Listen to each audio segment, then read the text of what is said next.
Today's episode has been brought to you by Raycon at buyraycon.com. Hey pal, did you listen to my new podcast yet? Is that what that was? It sounded like you were just screaming the same note for 30 minutes. That's right. And next week I'm going to explore E minor.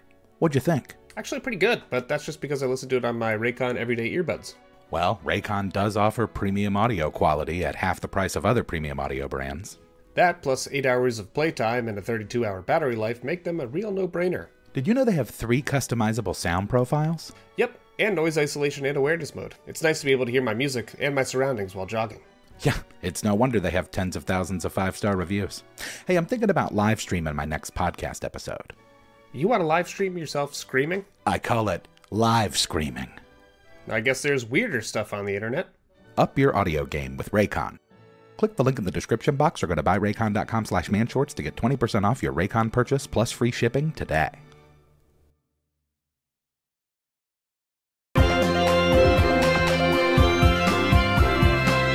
Man shorts. Welcome to D20 Debates. You might recognize me as Charles, the DM from the Man Shorts D&D edition videos. You might recognize me as Jay Hegley, winner of the previous 3 D20 debates. Yeah. I don't know if we don't actually know if that's true because we're filming this slightly in advance. It'll say whether I actually won right now.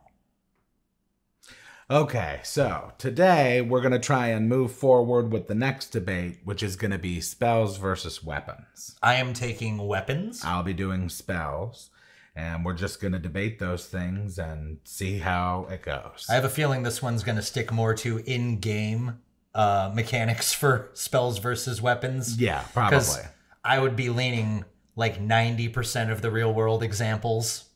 Well, yeah, it depends on who you talk to. Yeah, that's fair. You never get in the fight position like I do. I know, but I think that makes it funny. I have a feeling this right here is where it's going to cut. How many weapons are even in most TTRPGs? Like in D&D, what are there, like 50? I think I saw a number somewhere that like in 5e there's like 37. And, you know, proficiency's a thing. So most characters that you build are not going to be proficient with everything unless you specifically build them that way. And even then, you can only use like, what, a max of 2 weapons at a time? 3 if you're Zoro from One Piece.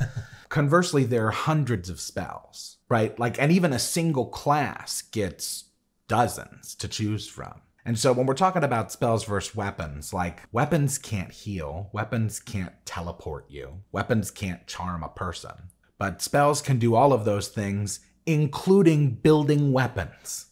In fact, you'll remember that your character from the Wii Play, that was his move, was spiritual frying pan. It was. How cool is that? Karath was fun. Couldn't have been able to do that without a spell. That's true. I think that a fighter without a weapon wouldn't stand a chance against an unarmed wizard. I don't need a spell slot for my broadsword. I do need more arrows for my bow, but I can just go buy those and not have to dig through a marsh somewhere looking for some resources to cast my magic arrow spell. In fact, I could just chop down some branches and make some new arrows myself if I wanted to. Weapons are constants in D&D. Everybody's character has a weapon that they begin with. Everybody, I mean, to be fair, everyone's not the way to say that. Wizards, some of the other characters, they'll start with their staffs, they'll start with their spells. But when you create a character, you're generally not going to throw away your sword, your lance, your bow and arrow for the first new thing you see. You're going to devote yourself to that weapon and make sure that you know how to use that weapon correctly. You're going to hone in on being the best swordsman you can be, the best archer you can be. I've never heard of a magic user character who says, man, my fireball is the best you've ever seen. Weapon proficiency is something that is kind of learned, right? Like, but spellcasting is inherent to the character. So to your... One kind of spellcasting character, I believe. What do you mean? Now, my details on like how people acquire magic are terrible because I never play as magic users. But like, wizards have to study And sorcerers have to make a deal with somebody. Like, there's only one that's just magic by existing, right? Sure. So, like, in that specific example of the warlock, but I guess what I mean by that is, like, if you decide to be a fighter and you want to use a weapon, you have to have a particular proficiency in that weapon. Whereas if you're a wizard and you want to cast spells, well, you can do that because that's what wizards do.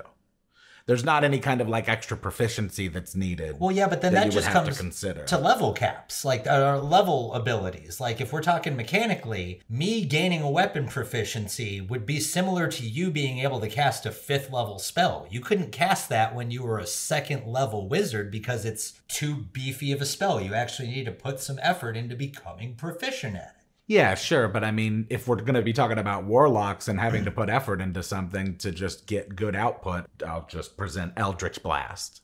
No, I did the most broken spell in D&D, well, correct? For sure. I mean, it's but I mean, it's a cantrip, right? It's their go-to. It's what allows them to be more of like, less squishy, right? Traditionally, those kind of classes back in the day, they would, they were glass cannons. Eventually, they would get scary, but early level, they were pretty squishy and easy to kill. And that was like a beef up in 4 and 5e, right? That they gave them more powerful cantrips so they'd be able to get up until like level 5 along with everybody else in the party whose swords were carrying them through those first couple levels. So in that instance, then weapons are more necessary. But with the spells in 3.5, just the wealth of them. I mean, once you get to be about level 6 or 7 as a wizard, you can be the most broken thing in the room in a 3.5 campaign. That's very true. You're not even wrong. It's a lot easier to do than like, oh, I'm going to be the barbarian and then be the biggest damage dealer. It's like, well, there's some shadow dancing rogue over there that has something to say about that. Yeah. But if you've got a really strong wizard, that's pretty nasty. Plus, like, spells are ever present. You said like everybody gets a weapon. It's like, well, these days with the introduction of 5e, everybody kind of gets at least some sort of a spell-like ability. Everybody does get a couple spells when you're playing. You got Rage and Frenzy from the barbarian, and then like if you look at the fighter, geez, you can run a fighter Eldritch Knight, and that's essentially just like a half caster class. Mm-hmm. You're getting access to all these kinds of spells, so then you can have the best of both worlds. Whereas like if you just want a guy whose main job is that he's really good at weapons, you're going to be spending a lot of your resources and leveling up on things like weapon proficiencies or feats that allow you to do stuff like 2-weapon fighting. And this is coming from somebody who loves to play fighters. No, and I'm agreeing with most of what you say, because if we're talking about like level 10 characters who are pretty beefy characters overall in most tabletop kind of campaigns, you'll have a bunch of spells. I'll be able to take 9 attacks before the end of my turn. Like in terms of doing damage output, we're going to be about equal. And I'd like to go back to something you said in your intro about how limited weapons are, because I really don't agree with it. You said the teleport one. That's true. You said a weapon can't heal anybody. What if I had to give an emergency tracheotomy? What if somebody had a cursed arm and I had to hack it off? I will point out in one of the more popular online role-playing or live role-playing podcasts, The Adventure Zone, a whole story arc was about one of the main characters having to get his arm hacked off or else he'd get turned completely into crystal. There was no magic spell to stop that. Magnus just had to chop it off with an axe. Okay, but I mean, wouldn't that assume that you would have some sort of a medicine capability too, in addition to that? Like, then it becomes a skill question. Whereas with the spell of Cure Wounds, it's just whatever it is. Oh yeah, absolutely. The other thing you said, you can't influence someone with a weapon? There's no way to influence somebody by pointing your sword at their neck and asking very nicely for the thing you want. Like, that almost goes back to the first week debate we had. Intimidation is a form of influence, and any character who has weapon proficiencies that are that high probably has a little bit of intimidation behind them too. Sure. And the axe, the sword, the flail, anything is going to help them make their point to whoever they're trying to convince. Sure.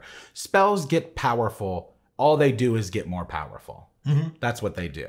And so with weapons, if you're talking about stuff like enchantments or enhancements to the weapon, those are like relatively few and far between and usually pretty expensive. Whereas if you're a spellcaster, you're just going to get more powerful as you go. I wasn't even thinking about enchantments or enhancements because I would think of those as spells. I wasn't even taking those into consideration for mine.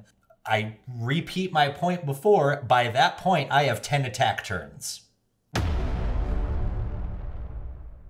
In the history of literature, movies, television, pop culture, I can think of a number of weapons that are iconic.